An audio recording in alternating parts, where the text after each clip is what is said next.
Banking exam में सबसे deciding stage होता है मेंस।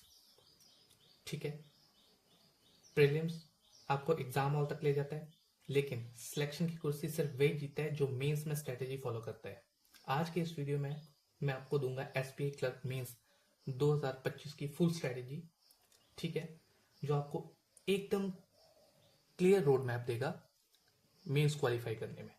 ठीक है, hi guys, welcome to banking prep channel. मैं खुद भी एक एस्पिरेंट हूँ और आपने एक्सपीरियंस रिसर्च के बेसिस पर आपको section wise approach, daily study plan और जो हमारे पास 30 to 40 डेज है उनका क्या करेंगे, रूटीन शेयर करूंगा आपके साथ। ठीक है, अगर आप एसबीआई क्लर्क के साथ साथ आईपीएस क्लर्क, आरआरबी पीओ और आरआरबी क्लर्क या और भी बैंकिंग एग्जाम जितने भी होते हैं हमारे, जैसे एलआईसी हो गया, इंश्योरेंस एग्जाम, अगर उनकी भी प्रिपरेशन कर रहे हैं तो ये वीडियो आपके लिए हेल्पफुल होगा। ठीक है, तो ठीक है, शुरू करते हैं। सबसे पहले हम क्या देखेंगे, देखो आज डेट क्या है, 23 सितंबर। ठीक है, मतलब 2 दिन, डे 1 और डे 2, 20 सितंबर और 21 सितंबर को हमारा एसबीआई क्लर्क प्रीलिम्स हो चुका है। अब बचा है 27 को। ठीक है, अगर हम लास्ट ईयर की बात करें तो हमारा 1 मार्च 2025 को जो हमारा पीछे एसबीआई क्लर्क हुआ, 1 मार्च को लास्ट डे था एसबीआई प्रीलिम्स का, क्लर्क का। और 1 मार्च तो हमारा एग्जाम जो था मेंस का वो था 9-10 अप्रैल को। तो अगर हम लेके चलें, देखो आज है 23 सितंबर और एग्जाम जो है हमारा क्लर्क मेंस का वो एक्सपेक्टेड बताया नवंबर मंथ में।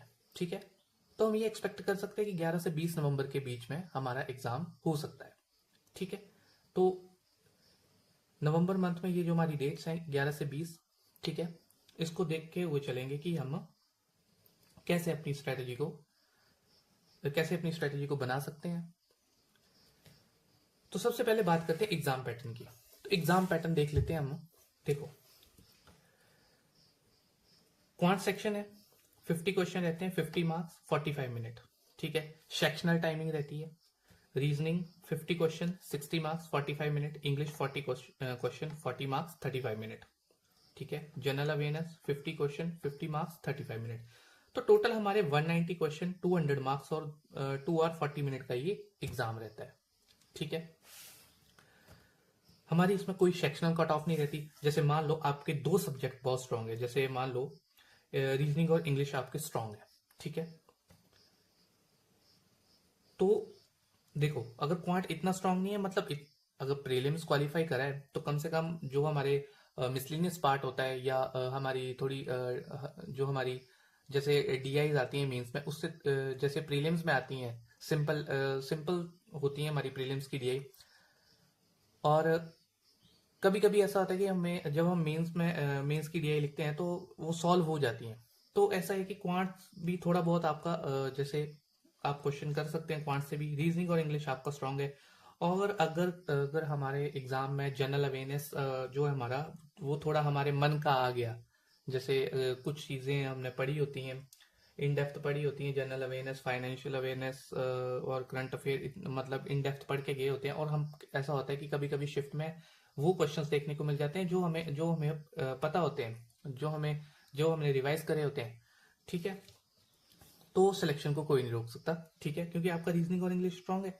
अगर रीजनिंग से आप चलो अटेम्प्ट के बारे में हम बाद में बात करेंगे जब अटेम्प्ट वाले सेक्शन पे आएंगे। ठीक है, तो एग्जाम पैटर्न हो गया। सेक्शनल कट ऑफ नहीं होती है, प्रीवियस ईयर कट ऑफ। ठीक है, देखो आप, मैं यहाँ पे स्क्रीनशॉट आपको दिख रहा होगा प्रीवियस ईयर कट ऑफ का। तो यहाँ पे देखना आंध्र प्रदेश में हाईएस्ट कट ऑफ है और तमिलनाडु में। ठीक है, तो ऐसा है, जब हमारा लास्ट ईयर का एसबीआई क्लर्क था तो उसमें वैकेंसीज थी 14,000। ठीक है, तो कट ऑफ कहीं ना कहीं यहाँ पे क्या थी, कम थी। क्योंकि हमारा नॉर्मलाइजेशन फैक्टर भी रहता है। मैं फिर से ये कहूंगा कि जब हम क्लर्क प्रीलिम्स लिखते हैं तो हम फोकस करते हैं स्पीड और एक्यूरेसी पे। ठीक है, यहाँ पे भी एक्यूरेसी पे फोकस करना है, अटेम्प्ट्स के पीछे नहीं भागना है। ठीक है, फिर हम ज्यादा अटेम्प्ट करेंगे। ठीक है, अटेम्प्ट अटेम्प्ट पे मैं बाद में आऊंगा, सबसे पहले हम डिस्कस करेंगे सेक्शन वाइज स्ट्रेटेजी कि हमारी क्या रहेगी। अटेम्प्ट हम बाद लास्ट में डिस्कस करेंगे। रीजनिंग की बात करते हैं। आपको कम से कम 2.5 से 3 घंटे डेली प्रैक्टिस करनी है, ठीक है। सिटिंग अरेंजमेंट एंड पजल, ये ऐसा सेक्शन है हमारा रीजनिंग में सिटिंग अरेंजमेंट एंड पजल का, वो कम से कम हमारा 40 to 50% एरिया कवर कर रहा होता है, ठीक है। 20 से 25 क्वेश्चन हमें सीधे सीधे सिटिंग अरेंजमेंट और पजल से देखने को मिलते हैं, ठीक है। मतलब 40 to 50% कवर हो रहा है यहां से। तो आपको डेली क्या करना है, पजल तो सॉल्व करनी है, सिटिंग अरेंजमेंट भी सॉल्व करना है, ठीक है। साथ में एक मिसलेनियस टॉपिक लेके चलना है, ठीक है। डाटा सफिशिएंसी 3 से 4 क्वेश्चन ये आपको देखने को मिलेंगे। डाटा सफिशिएंसी कुछ नहीं है, जितना भी हमने मिसलेनियस टॉपिक पढ़े, जैसे अल्फान्यूमेरिक, सिलॉग हो गए, इनइक्वालिटी हो गए, उसी पे बेस्ड क्वेश्चंस पूछे जाते हैं कि कौन सी स्टेटमेंट जो है वो सफिशिएंट है, ऐसे इस तरह से क्वेश्चन आते हैं। अल्फान्यूमेरिक सीरीज जिस टाइप का आपने क्लर्क प्रीलिम्स में देखी थी, अल्फान्यूमेरिक सीरीज जैसे लेटर हो गया, डिजिट बेस्ड, मीन्स में आके ये थोड़ा सा चेंज हो जाता है पैटर्न, स्टेप बेस्ड आती है, रिजल्टेंट बेस्ड, बाइनरी कोडिंग, इस तरह से हमारी क्या अल्फान्यूमेरिक सीरीज रहती है, ठीक है। यहां से भी क्वेश्चन देखने को मिलते हैं। अगर सिलॉग्स देखो, सिलॉग्स 3 से 4 क्वेश्चन रहते हैं, कोडेड सिलॉग्स है, रिवर्स सिलॉग, फिलर और कॉलम। देखो सिलॉग से 3 से 4 क्वेश्चन बड़े आराम से बनते हैं, इतने टफ नहीं होते। देखो कोडेड सिलॉग भी इजी होता है। सिलॉग जिसने प्रीलिम्स के टाइम पे सिलॉग को अच्छी तरह मतलब इस तरह से तैयार करा है, जैसे कि मतलब आप मान लो 5 क्वेश्चन आ गए एग्जाम में, ठीक है। 5 क्वेश्चन आ गए और आपको बोला जाए कि 1.5 से 2 मिनट के अंदर बनाने हैं, ठीक है। 1.5 से 2 मिनट भी ज्यादा बोल दिए, 1 से 1.5 मिनट के अंदर बनाने हैं, तो आप बना सको, इतना आपका फाउंडेशन स्ट्रांग होना चाहिए कोडेड नहीं, सिलॉग्स का, ठीक है। तब जाके आपको कोडेड सिलॉग, रिवर्स, फिलर और कॉलम कर पाओगे, ठीक है। तो बोलने का मतलब ये है कि हर टॉपिक का आपका फाउंडेशन जो है वो स्ट्रांग होना चाहिए, ताकि आप मेंस लेवल पे प्रैक्टिस कर सको। इनइक्वालिटी 3 से 4 क्वेश्चन, कोडेड इनइक्वालिटी, फिलर्स, ये जो मैंने ऐसे क्वेश्चंस लिखे हैं, ये मैंने प्रीवियस ईयर के पैटर्न से देखे थे कि कितने कितने क्वेश्चन हमारे किस किस टॉपिक से आते हैं, ठीक है। और यहाँ पे हम सिलेबस की बात करेंगे, कहाँ कहाँ से क्वेश्चंस देखने को मिलते हैं, कौन कौन से हमारे टाइप्स हैं, हमारे जो टॉपिक्स हैं उनके सब टॉपिक्स कौन कौन से हैं, ठीक है। Coded inequality, fillers, reverse, column, direction and distance 3 से 4 question, coded direction, passage based, access based. Blood relation से 3 से 4 क्वेश्चन, कोडेड ब्लड रिलेशन, देखो coded blood relation, direction, distance, inequality और सिलॉग्स, ये कोडेड का पार्ट जो है ये बहुत इजी पार्ट होता है, इतना टफ पार्ट नहीं आता है एसबीए क्लर्क लेवल पे, ठीक है। क्योंकि पीओ लेवल नहीं है कि इतना टफ आएगा, इतना टफ नहीं आता है, ठीक है। और सबसे ज्यादा इंपॉर्टेंट क्या है, जब आप एग्जाम लिख रहे हो तो सबसे ज्यादा इंपॉर्टेंट होता है मीन्स में क्वेश्चंस का सिलेक्शन करना, कौन सा क्वेश्चन करना है, कौन सा नहीं करना है, ठीक है। ये स्मार्ट अप्रोच आपको पता होनी चाहिए। और ये कहां से आएगी, जब आप मॉक लगाओगे, एनालिसिस, देखो मॉक के बारे में बात करेंगे, ठीक है, इस वीडियो में एंड तक बने रहिएगा, क्योंकि अगर स्किप करोगे तो स्ट्रेटेजी फिर ऐसा होगा कि जैसे आधी रीजनिंग की, आधी क्वांट की, आधी इंग्लिश की, फिर ऐसे स्किप करके सिलेक्शन भी स्किप हो जाएगा। तो ऐसा है, वीडियो को एंड तक विदाउट स्किप देखना है, ठीक है। मशीन इनपुट, सीधे सीधे 5 क्वेश्चन आते हैं मशीन इनपुट से। देखो इतना हाई लेवल मशीन इनपुट भी नहीं पूछता है, बस ये है कि अगर आपकी प्रैक्टिस अच्छी है तो अगर क्वेश्चंस आ भी गया थोड़ा सा लेवल ऊपर तो आप कर पाओगे। लॉजिकल रीजनिंग से 5 क्वेश्चन, कभी कभी 2 सेट भी आ जाते हैं, ठीक है, ये भी देखे गए हैं एग्जाम में। मिसलिनियस से 2 से 3 क्वेश्चन मिसलिनियस से आते हैं। कोडिंग डिकोडिंग 4 से 5 क्वेश्चन, न्यू पैटर्न कोडिंग हमें देखने को मिलता है, ठीक है। न्यू पैटर्न कोडिंग ऐसे ऐसा जितना टफ नहीं है, बट कई बार होता है कि थोड़ा टफ लगता है, क्योंकि हाँ मुझे भी टफ लगता था। लेकिन जैसे आप देखो सिटिंग अरेंजमेंट, अगर आप इन पे फोकस करते हो, इनकी डेली प्रैक्टिस करते हो, देखो जो हमारे जैसे लेंथी क्वेश्चंस होते हैं, जैसे हमारे सिटिंग अरेंजमेंट पजल थोड़े लेंथी आ जाते हैं, स्किप कर देना है। अगर आपको कुछ स्किप कर देना है प्रैक्टिस के टाइम पे, अभी जैसे आपको कुछ लग रहा है कि नहीं ये नहीं बन रहा है, नेक्स्ट क्वेश्चन पे बढ़ जाओ। एग्जाम में वैसे करना होता है। अगर आपको लग रहा है कि नहीं यार ये क्वेश्चन टफ है और लेंथी है बहुत, इसको टाइम लग सकता है, ठीक है, एक बार अच्छे से पढ़ो, लगता है हो जाएगा, करो, नहीं लगता है स्किप करो, मार्क का रिव्यू एंड में देख लेंगे। ठीक है, जो क्वेश्चन बन रहे हैं उनको करना है। ठीक है, रीजनिंग की बात होगी। रीजनिंग में क्या है, आपको 2.5 से 3 घंटा प्रैक्टिस करनी है, रीजनिंग को टाइम देने देने, क्योंकि स्कोरिंग सेक्शन होता है। एक ऐसा बोल सकते हैं कि ये क्या है, रीजनिंग एक स्कोरिंग सब्जेक्ट हमारा सेक्शन है। बैकबोन क्या है इसके, पजल्स और सिटिंग अरेंजमेंट मीन्स में। ठीक है, देखो यहाँ से आप अगर यहाँ से 2-3 टॉपिक आ जाते हैं, सिलॉग्स इनइक्वालिटी, दो टॉपिक कम से कम 4-5 क्वेश्चन यहाँ से बन गए, 8-9 क्वेश्चन यहाँ से हो गए, मशीन इनपुट बन गई अगर आपसे। ठीक है, तो अगर मेंस में एसपी क्लर्क मेंस में आप रीजनिंग में, ठीक है, रीजनिंग में आप 25 to 30 अटेम्प्ट लेके चल रहे हो तो बहुत अच्छे अटेम्प्ट है। ठीक है, 25 to 30 अटेम्प्ट। देखो यहाँ पे मैंने थोड़े कम रखे थे, कम रखने की सोच रहा था, लेकिन लास्ट ईयर पे क्या था, वैकेंसीज ज्यादा थी, तो कट ऑफ कहीं ना कहीं नीचे जाने के, थोड़े से कम होने के क्या चांसेस थे, लेकिन इस बार वैकेंसी इतनी ज्यादा नहीं है, तो अटेम्प्ट थोड़े से क्या है 100 to 120 के बीच में वेरी करेंगे। ठीक है, देखो रीजनिंग की बात होगी। देखो बैकबोन क्या है, पजल और setting, floor based, circular, double row, box puzzle, जितनी भी हमारी पजल्स होती हैं, जितनी भी हमने प्री लेवल पे पढ़ी हुई हैं, उनका एडवांस वर्जन होलो होलो हमारी पजल्स होती हैं, सिटिंग अरेंजमेंट्स होते हैं। जैसे बाहर हमारा स्क्वायर रहेगा, अंदर सर्कल रहेगा, या बाहर सर्कल, सर्कल के अंदर स्क्वायर, ऐसे सिटिंग अरेंजमेंट रहते हैं हमारे। ठीक है, ये हो गया हमारा रीजनिंग सेक्शन। ठीक है, अब बात करते हैं हम क्वांट सेक्शन की। अब क्वांट में क्या है, डीआई। डीआई हमारे यहाँ पे 50% कवर कर रहा होता है, 4 से 5 सेट हमें देखने को मिलते हैं, मतलब 20 से 25 क्वेश्चन। ठीक है, 20 से 25 क्वेश्चन हमें एग्जाम में देखने को मिलते हैं। ठीक है, Q1 Q2 के क्वेश्चन आते हैं, क्वांटिटी 1 क्वांटिटी 2 ऐसे कुछ ऊपर हमें इंफॉर्मेशन दी रहेगी, या अर्थमेटिक बेस्ड क्वेश्चन होगा तो, और क्वांटिटी 1 और नीचे क्वांटिटी 2 दिए रहेंगे क्वेश्चन। 4 से 5 क्वेश्चन यहाँ से देखने को मिलते हैं। अर्थमेटिक के हमारे वही 15 से 20 क्वेश्चन देखने को मिलते हैं, जितने भी हमारे टॉपिक हैं अर्थमेटिक के। और ऐसा नहीं कि सारे ही करने हैं, मैंने पहले ही बोला क्वेश्चंस का सिलेक्शन आना चाहिए कि कौन सा करना है कौन सा नहीं करना है। तो आपको जो टॉपिक लगते हैं, जैसे टाइम एंड वर्क हो गया, एजेस हो गया, पार्टनरशिप हो गया, मिक्सचर एलिगेशन हो गया, टाइम स्पीड, बोर्ड स्ट्रीम, ऐसे ये जितने भी टॉपिक है इजी टॉपिक होते हैं। ठीक है, इनकी आप प्रैक्टिस करो। ठीक है, number series, approximation, quadratic equation, ये आपको डेली प्रैक्टिस करने हैं, लेकिन मॉडरेट लेवल पे, ऐसे नहीं प्री लेवल के क्वेश्चन नहीं, मॉडरेट लेवल की कैलकुलेशंस करनी है। ठीक है, नंबर सीरीज भी मॉडरेट लेवल के, जहां पे हमें थोड़ा सा क्या लगे, टाइम लगे सॉल्व करने में, प्रैक्टिस करें। ठीक है, क्विजेस देने हैं, क्विजेस मिल जाएंगे आपको, बहुत से प्लेटफॉर्म है, पीडीएफ मिल जाएंगी। नंबर सिस्टम और अलजेब्रा, यहां से क्वेश्चन आते हैं। ठीक है, ये आपको डेली प्रैक्टिस करना है। मतलब अगर क्वांट की बात करें तो आपको डेली 3 घंटा आपको क्वांट को देने ही देने हैं।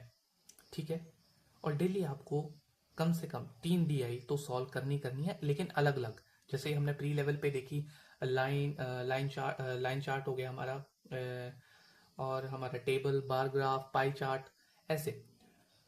मेंस लेवल पे DI आती, फनल DI, स्कैटर, हमारा रेडार DI, कैंडल DI, और हमारा केसलेट हो गई। ठीक है, तो इस तरह से आपको ये प्रैक्टिस करना है। क्विजेस दो, सेक्शनल मॉक दो। ठीक है, सॉरी। क्वांट का देखो DI हैवी सेक्शन है, केसलेट है, टेबुलर है, लाइन ग्राफ है, ये हमने बात करा। अर्थमेटिक DI, हाँ एक DI और होती है हमारी अर्थमेटिक पे बेस। देखो अर्थमेटिक पे बेस DI होगी। ठीक है, तो अर्थमेटिक के बेसिक भी आपके स्ट्रांग होने चाहिए। देखो क्योंकि DI में अर्थमेटिक बेस दी आएगी तो DI आएगी, तो अर्थमेटिक स्ट्रांग होगा तभी वो DI सॉल्व हो पाएगी। ठीक है, तो ये होगी हमारे क्वांट सेक्शन की बात। अब आ जाओ कहां पे, इंग्लिश।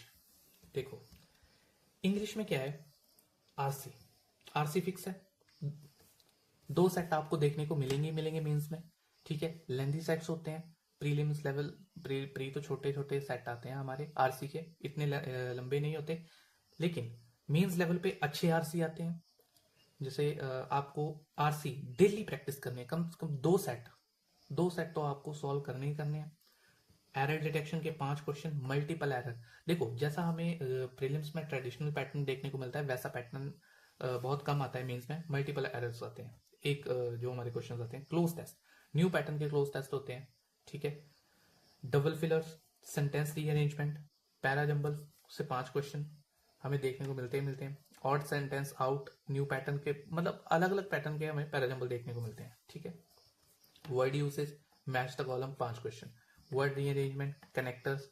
तो डेली आपको देखो इंग्लिश में क्या है, आपको 2.5 घंटे देने ही देने हैं, ज्यादा नहीं देने हैं। जैसे हाँ आप 4-4 घंटे 5-5 घंटे एक ही सब्जेक्ट को पढ़ रहे हो, नहीं, क्योंकि एक सब्जेक्ट के ऊपर एक सब्जेक्ट से भी सिलेक्शन नहीं होगा, ठीक है। और आप सभी सब्जेक्ट को अगर आप टाइम दे रहे हो थोड़ा थोड़ा, ठीक है, तो आपको उन सब्जेक्ट में क्वेश्चन की सिलेक्शन भी आनी चाहिए, ठीक है।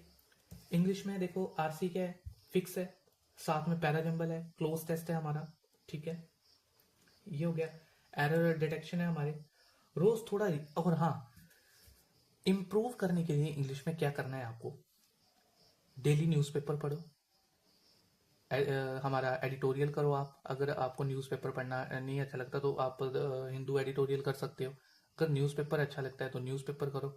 अगर आपको द हिंदू न्यूज़पेपर चाहिए डेली तो मेरा टेलीग्राम चैनल है, ठीक है, डिस्क्रिप्शन में लिंक लगा दूंगा टेलीग्राम का, आप वहाँ से जाके आप ज्वाइन कर सकते हैं। वहाँ पे मैं डेली जो हमारा हिंदू न्यूज़पेपर है मैं वहाँ पे क्या करता हूँ, वहाँ पे डालता हूँ, ठीक है। तो आप वहाँ से न्यूज़पेपर पढ़ सकते हैं, ठीक है।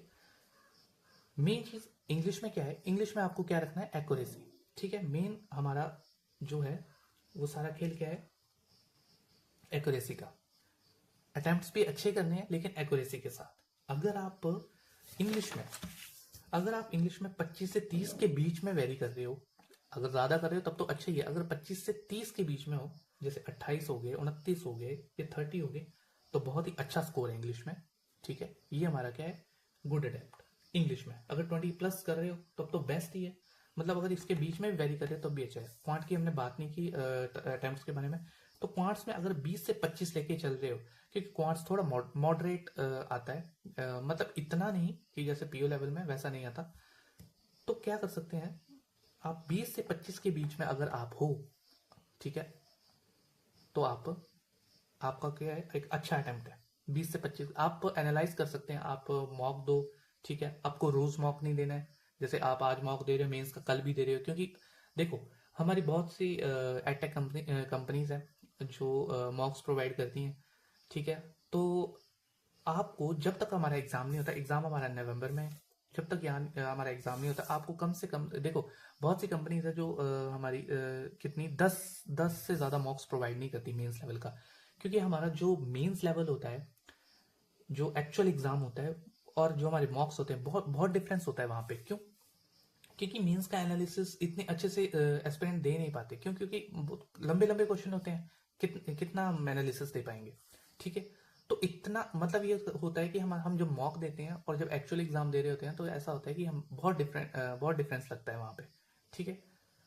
तो आपको क्या करना है, आपको सिर्फ कंसेप्ट पे इन डेप्थ आपको नॉलेज होना चाहिए, ठीक है, जो भी आप कर रहे हो, ठीक है। अगर आप क्वांट्स में 20 से 25 लेके चल रहे हो तो बहुत अच्छा स्कोर है, ठीक है। अब आ जाओ आगे, इंग्लिश हमने बात कर ली, ठीक है। वोकैब के बारे में, हाँ, जब आप हिंदू पढ़ रहे हो या एडिटोरियल कर रहे हो तो वोकैब वहां से आपकी स्ट्रांग हो जाएगी, ठीक है। वोकैब के लिए क्या बोलते हैं, हमारा न्यूज़पेपर हो गया, एडिटोरियल बेस्ट है। तो अटेम्प्ट्स के बारे में भी हमने बात कर लिया। अब आ जाओ जो हमारा सारा खेल जो है हमारा इस सेक्शन का है, general awareness, current affair, banking awareness. देखो मैं यहाँ पे टॉपिक भी मेंशन करे हैं जो हमारे इंपॉर्टेंट टॉपिक्स हैं, ठीक है। हाँ, कुछ टॉपिक मिस हो सकते हैं लेकिन जो जो मेन्स है मेरे जो हमारे इंपॉर्टेंट टॉपिक है वो मैंने यहाँ पे मेंशन करे हुए हैं, ठीक है। तो देखेंगे इसको। सबसे पहले देखो क्या है, ये सेक्शन जो होता है ना हमारा general awareness, current affair, general awareness, financial awareness, ये सेक्शन गेम चेंजर होता है, ठीक है।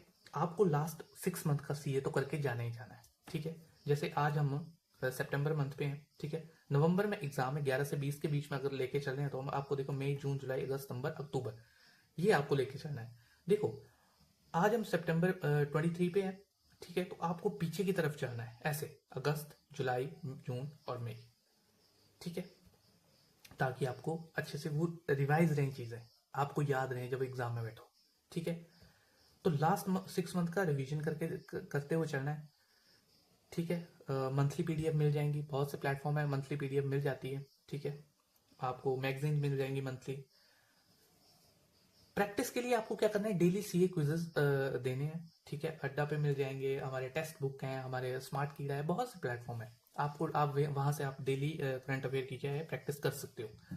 और आपको फोकस करना है, more focus on SBI related news, ठीक है। एसबीआई क्लर्क का पेपर है, एसबीआई की जो भी न्यूज आती है हमारी किसी भी टाइप की, चाहे क्रेडिट कार्ड पे बेस्ड है वो, हमारे बॉन्ड्स हैं, मतलब एसबीआई के रिलेटेड कोई भी न्यूज है, वो आपको क्या कर उस पर फोकस करते हुए चलना है, ठीक है। अगर हम करंट अफेयर की बात करें तो ज्यादातर किन टाइप के हमारे जो करंट अफेयर के टॉपिक्स है उन पे हमारा हमें फोकस करना चाहिए। जैसे अपॉइंटमेंट्स हो गया, हमारी पेनल्टीज होगी, बैंक पे पेनल्टी, आरबीआई पेनल्टीज लगाता है, इम्पोज करता है। और हमारा जैसे क्रेडिट कार्ड हो गए, यूपीआई कार्ड हो गए, यूपीआई कार्ड नहीं सॉरी, डेबिट कार्ड हो गए, ठीक है। यूपीआई रिलेटेड न्यूज, इस पे हमें फोकस करना है। जैसे जीएसटी रिलेटेड आती है, जीडीपी रिलेटेड, सीपीआई, डब्ल्यूपीआई, ये जो हमारे करंट अफेयर, जैसे करंट जो न्यूज चली है जीएसटी रिलेटेड, हमारा यूपीआई रिलेटेड है, किस मंथ में कितना ट्रांजेक्शन रहा, कितना वॉल्यूम रहा, कितना वैल्यू रहा, ये आपको क्या है हमें जो हमारे ये 6 मंथ है इनका देखते हुए चलना है। जैसे हमारा नवंबर में एग्जाम है, तो आपको लेटेस्ट जो अक्टूबर, जैसे अक्टूबर मंथ का डाटा आ गया हमारा, जैसे जीडीपी का डाटा आ गया, नहीं जीडीपी नहीं, हमें जैसे यूपीआई का डाटा आ गया, ठीक है, जीएसटी कलेक्शन आ गया, तो आपको जो एक्चुअल डाटा है हमारा, लेटेस्ट डाटा, उसको लेके हो जाना है, ठीक है। तो करंट अफेयर की बात हमने कर ली कैसे कैसे करना है, ठीक है। और हाँ, जैसे अवार्ड्स हो गए, स्पोर्ट्स रिलेटेड न्यूज, और हमारे अच्छा ये हो गया, अपॉइंटमेंट्स हो गए, हमारे स्पोर्ट्स रिलेटेड न्यूज होगी, ठीक है। और हम और क्या कर सकते हैं, इंडेक्स, जैसे हैप्पीनेस इंडेक्स हो गया, हमारा पासपोर्ट इंडेक्स हो गया, और भी बहुत सारे इंडेक्स रिलेटेड न्यूज़ है, वो भी आपको देखते हुए चलना है, ठीक है। अब आ जाओ बैंकिंग अवेयरनेस पे। मोस्ट जो हमारे एस्पिरेंट है वो क्या होता है कि थोड़ा कंफ्यूज रहते हैं कि अगर सही गाइडेंस नहीं है, थोड़ा सा कंफ्यूज रहते हैं कि कौन कौन से टॉपिक्स जो है वो वैसे बैंकिंग अवेयरनेस से जो हमारा जितने भी टॉपिक रहते हैं कहाँ से कौन से क्वेश्चन बन सकते हैं। तो यहाँ पे मैंने थोड़े से टॉपिक हम जो है मैंने मेंशन करे हुए हैं, जैसे आरबीआई रिलेटेड जितना भी है, हमारे आरबीआई हिस्ट्री, ठीक है। इंडियन बैंकिंग सिस्टम हमारा कैसे जो है हमारा इंडियन बैंकिंग सिस्टम में काम करता है, accounts, payment bank, small finance bank, bank notes जितने भी हैं हमारे, वो कितने मतलब कौन कौन से कलर होते हैं, उन पे क्या क्या बना होता है, ठीक है। उनके कलर क्या है, उनका डायमेंशन क्या है, डिपॉजिट कौन कौन से होते हैं, सब्सिडरीज कौन कौन सी होती हैं हमारी, आरबीआई सब्सिडरी हमारी, ठीक है।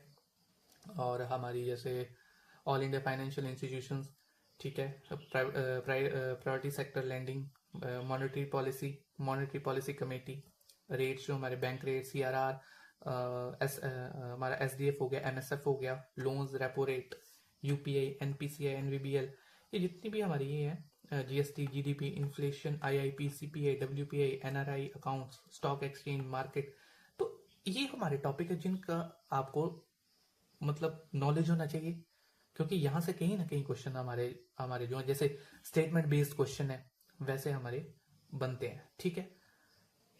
अब आ जाओ कहाँ पे, स्कीम्स पे, ठीक है। स्कीम नेशनल लेवल की, आपको स्टेट लेवल पे इतना फोकस नहीं करना है, नेशनल लेवल पे ज्यादा पूछता है, ठीक है। जैसे नेशनल लेवल स्कीम का पीएम स्वनिधि, किसान सम्मान, सुकन्या, हमारा अटल जल होगी, विश्वकर्मा, पीएम जनधन, फसल बीमा, और भी जो हमारी नेशनल लेवल स्कीम्स हैं उन पे आपको ज्यादा फोकस करना है, ठीक है। तो ये स्कीम्स हो गई, हमने टॉपिक भी देख लिया बैंकिंग अवेयरनेस की, ठीक है। डेली सीए भी देख लिया, कैसे कैसे प्रैक्टिस करना है, मतलब ये है कि आपको डेली 1 आवर जनरल अवेयरनेस को देना ही देना है, ठीक है। देखो जीए में क्या है हमारा, टोटल क्वेश्चन आते हैं 50।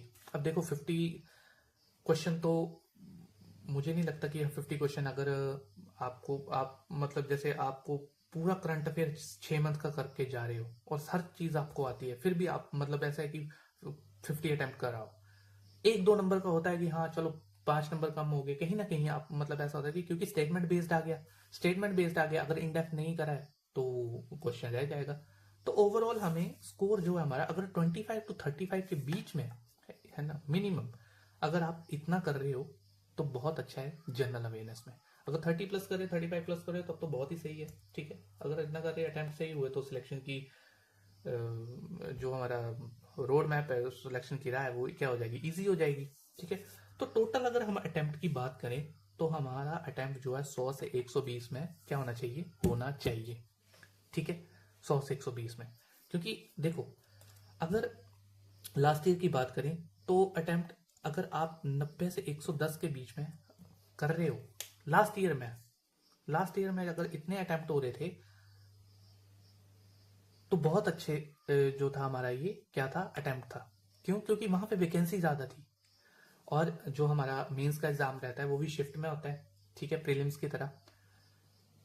तो यहाँ पे भी नॉर्मलाइजेशन फैक्टर काम करता है, ठीक है। तो अटेम्प्ट्स पे ज्यादा फोकस ना करते हुए आपको उतने ही अटेम्प्ट करने हैं जहां से आपकी एक्यूरेसी आए, और एक्यूरेसी आएगी अगर जब आपको हर कंसेप्ट का इन डेप्थ नॉलेज होगा। अब मेंस का खेल क्या है, मेंस का खेल स्पीड का नहीं है। जैसे प्रीलिम्स में हम भाग रहे होते हैं ना कि हाँ इतना, क्योंकि मेंस में देखो, मेंस में हमारे पास टाइम होता है, ठीक है, मेंस में टाइम होता है। तो क्या करना है, मेंस में टाइम होता है तो एक्यूरेसी के साथ, एक्यूरेसी रहेगी तभी तो मार्क्स बनेंगे। कहीं पे भी गलती नॉर्मलाइजेशन में वो कम हो जाएंगे कहीं ना कहीं। तो आपको क्या फोकस करना है, एक्यूरेसी पे, ठीक है। और जहां जो भी आपके वीक एरियाज है मॉक दो पहले, ठीक है। आज मॉक दे दिया, मान लो आज मॉक दिया, नेक्स्ट डे उसका एनालिसिस करो, फिर नोट डाउन करो कि जो हमारे वीक एरियाज हैं कौन कौन से वीक एरिया, उनको रीजनिंग के अलग लिखो, क्वांट के अलग लिखो, और इंग्लिश के अलग लिखो, ठीक है। रीजनिंग के एनालिसिस कर लिया, फिर क्या करना है, सिटिंग अरेंजमेंट लेके चलो, साथ में सिटिंग अरेंजमेंट के साथ एक मिसलेनियस टॉपिक लेके चलो, ठीक है। तो इस तरह से आपको प्रैक्टिस करते हुए चलना है अपने हिसाब से, ठीक है। रोज आपको मॉक नहीं देना है, हफ्ते में तीसरे दिन पे मॉक दे लिया, 6th डे पे मॉक दे लिया, ठीक है। क्योंकि देखो 30 to 40 डेज अगर हम लेके चल रहे हैं तो आप 10 से 12 मॉक बहुत काफी है। क्योंकि मेन यहाँ पे क्या है, एनालिसिस का, ठीक है। एनालिसिस करोगे आपको पता चलेगा, आप उस वीक एरिया पे काम करोगे, ठीक है। तो रोज आपको मॉक नहीं देना है। क्वांट प्लस रीजनिंग, ये हमारा रीजनिंग है और क्वांट, इन दोनों का क्या करना है आपको, मेमोरी बेस्ड पेपर, जैसे जो हमारे एस्पिरेंट है जितने भी हैं वो एनालिसिस देते हैं, तो उस हिसाब से कहीं ना कहीं हमारा जो है, जब हम मॉक दे रहे होते हैं तो वहां पे जो मेमोरी बेस्ड होता है, तो कहीं ना कहीं थोड़ा बहुत क्या है वो थोड़ा अच्छे से अगर बता दें तो हमारा क्या है, थोड़ा हमें आइडिया मिल जाता है कि कैसा हमारा एग्जाम मेंस में जो हमारा क्वांट और रीजनिंग का सेक्शन है वो आ रहा है, ठीक है। करंट अफेयर का तो हम कुछ गेस लगा नहीं सकते कि क्या आएगा, करंट अफेयर में तो कुछ भी पूछ सकता है। बस ये है कि आपको लास्ट 6 मंथ का लेके चलना है, ठीक है। और इंग्लिश में तो आपको क्या करना है, इंग्लिश में आपको डेली एक आरसी प्रैक्टिस करना ही करना है, ठीक है। क्लोज टेस्ट, पैराजम्बल और क्लोज टेस्ट मस्ट है, क्योंकि प्रीलिम्स और मेंस, प्रीलिम्स में दोनों ही हर शिफ्ट में आए थे, ठीक है। अगर आपको प्रीलिम्स का वो देखना है, एनालिसिस देखना है, तो मैंने कवर करे हुए हैं पिछले 2 दिन का जो एग्जाम हुआ है 8 शिफ्ट, वो आप देख सकते हैं कि हमारा क्लोज टेस्ट और पैराजम्बल हर शिफ्ट में आया हुआ है। किसी में क्लोज टेस्ट, किसी में पैराजम्बल, किसी में क्लोज टेस्ट, किसी में पैराजम्बल, ठीक है। और जीए के लिए तो मैंने बता दिया कि 1 से 1.5 घंटा फिक्स कर लो, ठीक है। पीडीएफ से करो, क्विजेस करो, ठीक है। और एग्जाम जैसे मान लो 11 से 20 नवंबर में एग्जाम है और हम 5 नवंबर पे या 8 नवंबर पे इस तरह से बैठे हुए हैं, एग्जाम से थोड़ा 5 या 10 दिन पहले कुछ नहीं करना है, ज्यादा हार्ड प्रैक्टिस नहीं करनी है, सिर्फ वो प्रैक्टिस करना है क्या, जीके, मतलब हमारा जनरल अवेयरनेस, उसका क्या लाइट रिवीजन करना है, ठीक है। नए टॉपिक्स को नहीं उठाना है, जैसे कोई टॉपिक है कि हाँ लास्ट के 5 डेज बचे हैं और आप नया टॉपिक उठा रहे हो, नहीं, लास्ट में ऐसे परेशान नहीं होना है नए टॉपिक्स को उठा के। जो हमने करे हुए हैं उन्हीं को प्रैक्टिस करना है, ठीक है। मॉक्स लगाने हैं, प्रैक्टिस करना है, ठीक है। तो ये हो गई हमारी सारे सेक्शन की बात। हमने अपने अटेम्प्ट्स भी देख लिए, मॉक कैसे देने हैं वो भी देख लिए, कैसे कैसे हमने प्रैक्टिस करनी है वो भी देख लिया, ठीक है। तो क्या है, सिलेक्शन का गेम जो है मेंस में, अब मेंस दोगे एसबीआई करके उसके बाद इसमें इंटरव्यू तो होता नहीं, तो सिलेक्शन का गेम मैं अगर बोलूं तो ये सिर्फ नॉलेज का नहीं है, अकेले नॉलेज का नहीं है, कंसिस्टेंसी, डिसिप्लिन और स्मार्ट अप्रोच, स्मार्ट अटेम्प्ट। क्योंकि आपको देखो मेंस में मेंस एग्जाम में आपको क्वेश्चन का सिलेक्शन अगर आएगा पे कौन सा क्वेश्चन करना है कौन सा नहीं करना है, तभी आप क्या कर पाओगे, अटेम्प्ट कर पाओगे अच्छे। क्योंकि अगर आप यही देखते रहे कि हाँ ये क्वेश्चन मेरे से बन नहीं रहा, हम उसी में 15 मिनट लगा दे रहे हैं, तो बाकी के क्वेश्चन कैसे करेंगे। ठीक है, तो ये हो गया। और हर मॉक टेस्ट में छोटी छोटी प्रोग्रेस क्या है, छोटी छोटी स्टेप से प्रोग्रेस करना है। ठीक है, जीए प्लस एक्यूरेसी आपको फाइनल लिस्ट तक ले जाएगी। ठीक है, तो बिलीव इन योर सेल्फ, एक एग्जाम, एक अटेम्प्ट, एक जॉब आपकी लाइफ बदल सकती है। ठीक है, तो ठीक है गाइस, ये थी हमारी एसबीआई क्लर्क मेंस की फुल स्ट्रैटेजी। ठीक है, अगर आप इस स्ट्रैटेजी को फॉलो करते हो तो डेफिनेटली आपका नाम फाइनल मेरिट लिस्ट में होगा। ठीक है, और हाँ, अपना daily mock score, preparation update comment में ज़रूर शेयर करना। ठीक है, ये चैनल आपके लिए है, आपकी ग्रोथ के लिए। ठीक है, साथ में मिलकर ग्रो करेंगे। ठीक है, तो अपना जो भी मेंस, जब आप मेंस की प्रैक्टिस कर रहे हो, मॉक्स दे रहे हो, तो आपने क्या करना है, यहाँ पे आप अपना स्कोर कमेंट सेक्शन में बता सकते हैं। ठीक है, तो इस स्ट्रेटजी को फॉलो करना। अगर आपको वीडियो अच्छा लगा हो तो वीडियो को लाइक करना। ठीक है, और चैनल को सब्सक्राइब करना डेली मोटिवेशन और ऐसे ही स्ट्रेटजीज के लिए। और कंसेप्ट फुल कंसेप्ट वीडियो भी मैं डालता हूँ, जैसे रीजनिंग की होगी, क्वांट की होगी, आप चैनल पे विजिट कर सकते हैं और चैनल को सब्सक्राइब करना ना भूलना। ऑल द बेस्ट एस्पिरेंट्स, मिलते हैं नेक्स्ट वीडियो में। Thank you so much.